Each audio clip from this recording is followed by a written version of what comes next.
पहले तो सबसे पहले शुरू करेंगे आर्टिकल 163 से, आर्टिकल 163 से ज़्यादा बारीक हो गया। आर्टिकल 163 लिखें, राज्यपाल को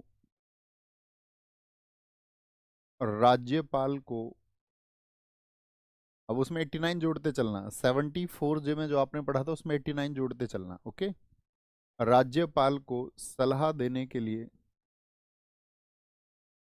सलाह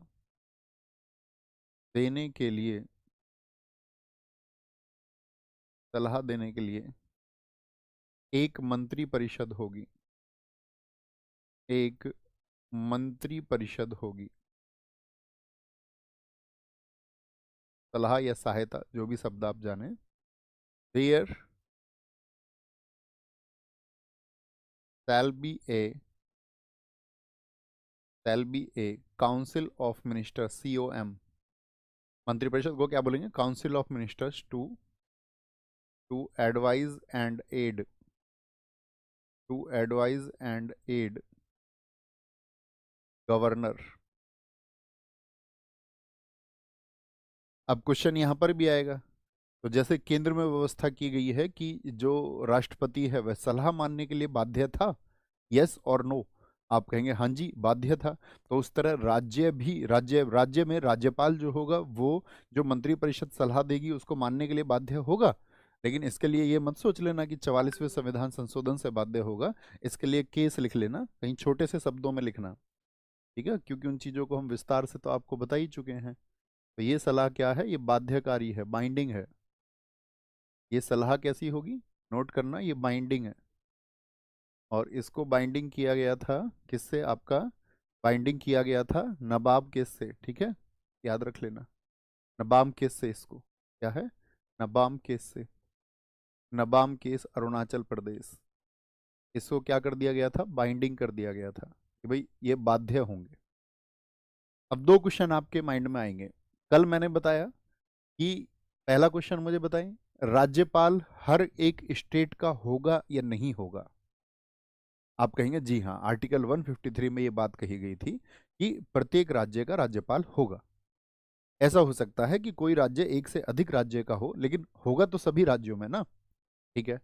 और जितने भी राज्य होते हैं, ठीक है, जितने भी राज्य होते हैं उन राज्यों में साथ ही आपका क्या होगा, विधानसभा जरूर होती है, इसको अभी नोट मत करना, विधानसभा जरूर होती है, ठीक है, सभी राज्यों में। अब जो विधानसभा होगी, विधानसभा में जिसको बहुमत मिलेगा वो क्या बनाएगा,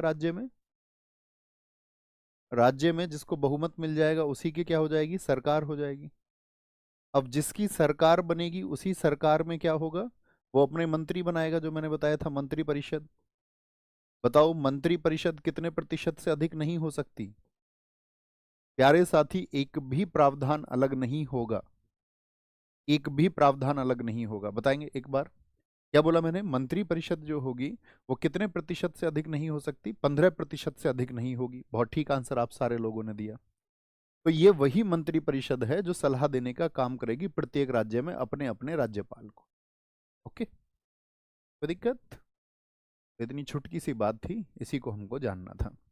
दूसरी बात लिखे, आर्टिकल 164, आर्टिकल 164 ये क्या बताता है, मुख्यमंत्री की नियुक्ति, मुख्यमंत्री की नियुक्ति कौन करेगा, मुख्यमंत्री की नियुक्ति। जैसे प्रधानमंत्री की नियुक्ति राष्ट्रपति करते थे, तो मुख्यमंत्री की नियुक्ति कौन करेंगे। अब मैं बार बार नाम नहीं लूंगा, ठीक है, कि राष्ट्रपति या प्रधानमंत्री, आपको समझना है, जहां जरूरत होगी वहां बात करेंगे। मुख्यमंत्री की नियुक्ति जो होती है वो राज्यपाल द्वारा होगी, अपॉइंटमेंट ऑफ CM। अब मुझे एक बात बताओ कि ये किसी को भी CM बना सकते हैं क्या। आप कहेंगे नहीं भैया, अब हम प्रोसीजर समझ चुके हैं कि जो हमारे प्रत्यक्ष चुनाव जहां पर होते हैं, जैसे लोकसभा के लिए प्रत्यक्ष चुनाव होते थे या राज्यसभा के लिए, तो आप कहेंगे भैया जो प्रत्यक्ष चुनाव होते थे, यानी कि जो FPPS प्रणाली है, first past the post system, वो कहाँ पर इस्तेमाल होता था। तो आप सबका आंसर आएगा भैया वो लोकसभा में इस्तेमाल होता था, जनता जहां पर वोट करती है। ऐसे ही विधानसभा में भी एफपीपीएस प्रणाली का प्रयोग होगा। विधानसभा की वोट यानी कि प्रत्येक राज्य में विधानसभा चुनाव अलग अलग समय पर आयोजित होंगे। ठीक है। अब उसके लिए क्या होगा कि जो भी सबसे ज्यादा सीट पालेगा तो वही क्या है, वो बहुमत पालेगा, और बहुमत दल का नेता ही कौन बनेगा, सीएम बनेगा। सीएम बनेगा। और साथ ही उसको कौन नियुक्त करेंगे, राज्यपाल द्वारा उसको नियुक्त किया जाएगा। ठीक है। दूसरी बात क्या है यहाँ पर, एक और बात की गई है यहाँ पर, जो मंत्री परिषद की नियुक्ति होगी वो कौन करेंगे बताओ। मंत्री परिषद की नियुक्ति, मंत्री परिषद की नियुक्ति नियुक्ति यानी appointment of council of ministers, ये भी कौन करेंगे, राज्यपाल। लेकिन यहाँ पर राज्यपाल सलाह लेंगे किससे, मुख्यमंत्री से सलाह करेंगे, मुख्यमंत्री की सलाह पर, मुख्यमंत्री की सलाह पर। कोई दिक्कत इस बात में, appointment of council of ministers by governor on the advice of CM. ठीक है, उसकी सलाह लेंगे। अगली बात क्या होगी, जो मंत्री परिषद है, काउंसिल ऑफ मिनिस्टर जो होगी आपका, मंत्री परिषद की संख्या, संख्या विधानसभा के निम्न सदन से देखा जाता है हमेशा। जैसे केंद्र में आपका निम्न सदन कौन सा था, लोकसभा था, वहां लोकसभा से देखा जाता था, यहाँ विधानसभा से। मंत्री परिषद की संख्या जो होगी विधानसभा के 15% से अधिक नहीं होगी, से अधिक नहीं होगी, अधिक नहीं होगी। इसके लिए कौन सा संशोधन बताया था मैंने आपको, यानी कि number of council of ministers, number of council of ministers not more than 15% of legislative assembly,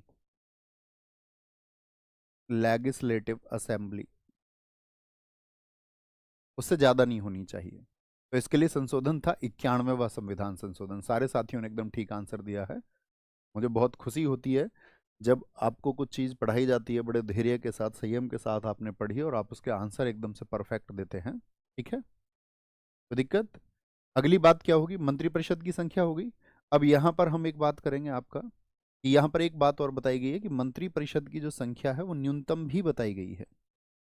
न्यूनतम संख्या, अधिकतम की तो बात कर ली, न्यूनतम संख्या जो होगी, मिनिमम नंबर जो होगा काउंसिल ऑफ मिनिस्टर्स का, वो होगा 12। क्या होगा, वो 12 होगा। कितनी होती है न्यूनतम संख्या भी यहाँ पर बताई गई है कि प्रत्येक राज्य में मान के चलो कितनी भी सीटें हैं भाई, क्योंकि आपका हर राज्य में तो सीटें बराबर नहीं है। जैसे यूपी में विधानसभा की 403 सीटें, असम में 126 सीटें, आप देखोगे आपका पुडुचेरी में 32 सीटें हैं। तो मतलब जगह जगह पर सीटों की संख्या अलग अलग है।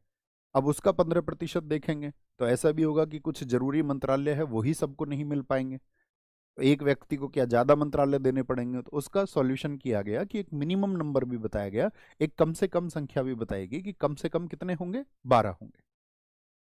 अच्छा, यहां पर जो मंत्रिपरिषद की संख्या है, बहुत बढ़िया। कई एक साथी ने बहुत अच्छा प्रश्न किया है, हमारे दोस्त ने, उन्होंने पूछा है कि भैया जो फिर तो जो मुख्यमंत्री हैं वो राज्यपाल के प्रसाद पर्यंत होंगे। इतनी समझ अगर आपकी विकसित हो फिर तो कहना क्या है ना। क्योंकि आप एक बात बताओ, मैं आपसे एक क्वेश्चन पूछूंगा, क्या प्रधानमंत्री राष्ट्रपति के प्रसाद पर्यंत होते हैं, यस और no, with the during of, या आप कह सकते हैं कि वो उनकी मतलब कि आपका खुशी पर उस पद को धारण करते हैं।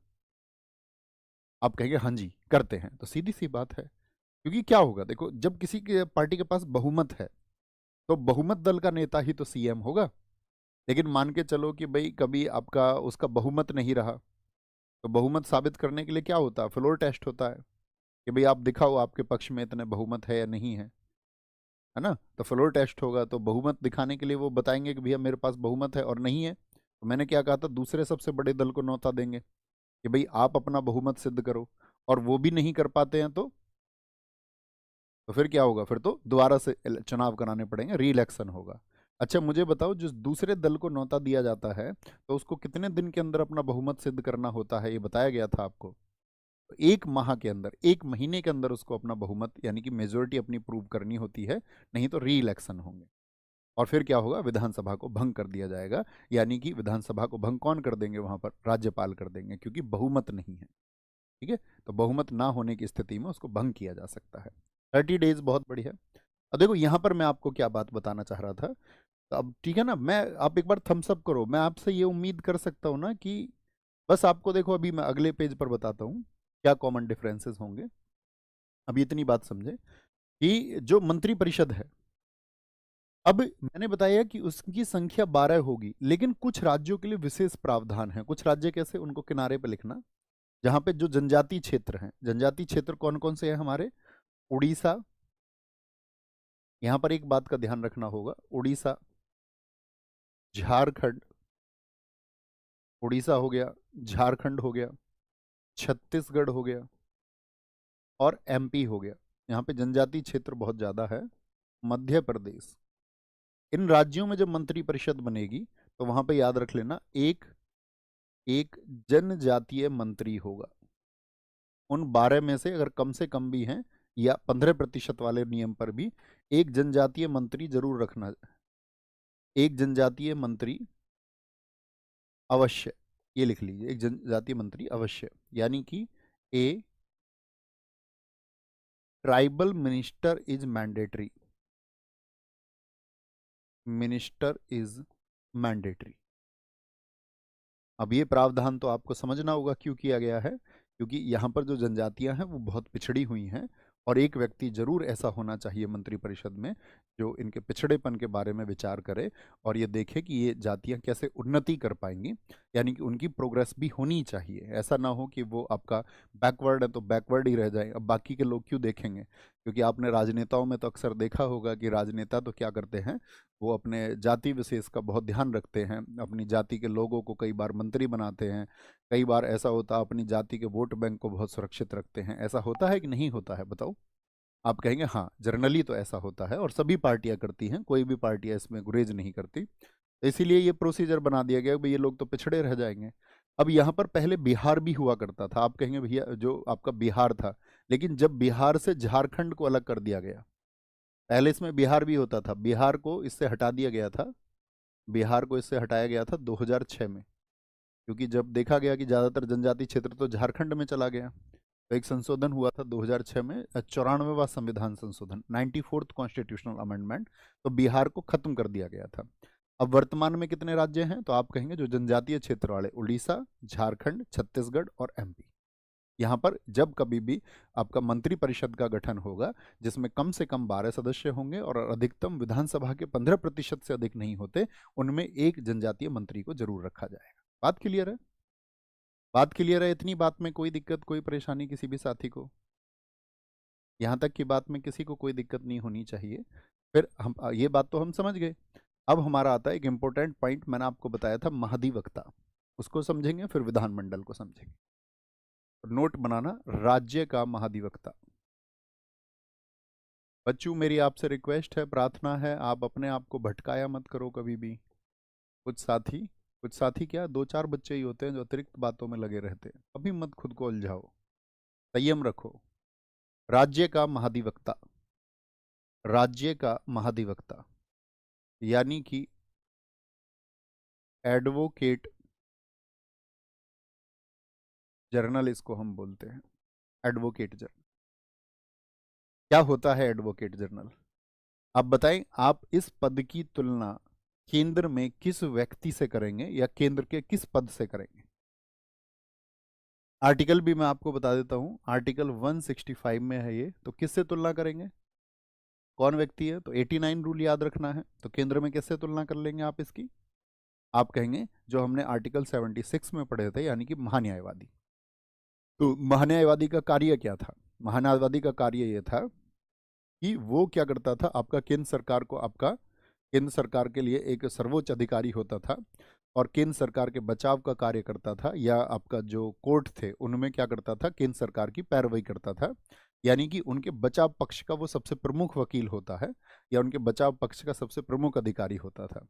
तो ऐसे ही राज्य सरकार को भी सुविधाएं दी गई कि राज्य सरकार का पक्ष रखने के लिए भी कोई व्यक्ति होना चाहिए, तो वो राज्य के महाधिवक्ता हैं। तो नोट करेंगे इसको, आर्टिकल 165 में है। तो कौन होता है?